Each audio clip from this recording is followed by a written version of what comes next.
Hi everybody, this is Rod Saunders from Jew and Greek. A couple of years ago, I did a video on Joel Osteen's best-selling book, Your Best Life Now, 7 Steps to Living at Your Full Potential, which his critics have rabidly ranted about for years. Some have gone so far as to call the title alone heresy.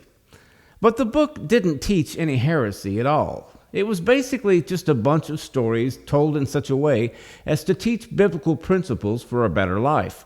It was light on theology and heavy on anecdotal fluff, but how anybody could label it false doctrine is beyond me. The main point of contention seemed to be the title, Your Best Life Now.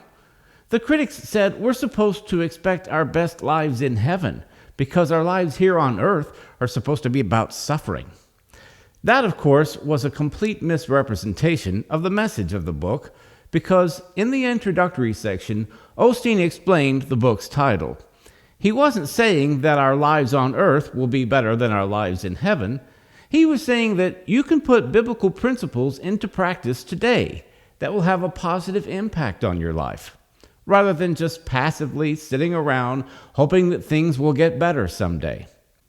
Now, the critics would likely insist that we're supposed to focus on spiritual things of eternal significance, rather than on temporal concerns.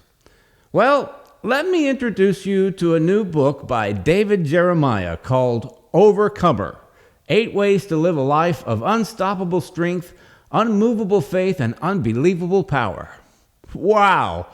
With a title like that, you'd expect the people who bashed Joel Osteen's book to go absolutely berserk. But for some strange reason, I haven't heard a peep out of them. Odd, huh? Could it be that they just don't like Joel Osteen because he's a charismatic whose dad was a pillar in the Word of Faith movement in the 20th century? Could it be that because David Jeremiah is a cessationist, they're willing to give him a pass?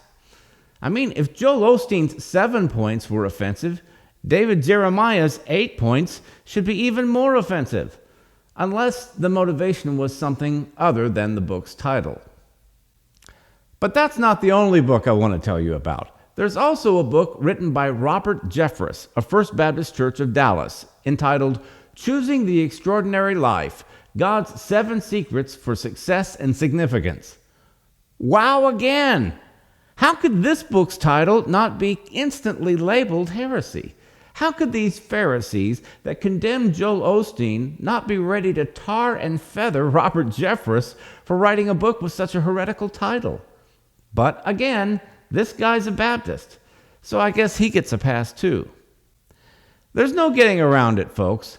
Nobody is upset about these books and their titles because the people who flipped out over Joel Osteen's book are hypocrites. He's not one of us, he's one of them. Baptist good, smiley boy bad, must condemn. This is the kind of partisanship and unrighteous judgment that the Bible warns us against.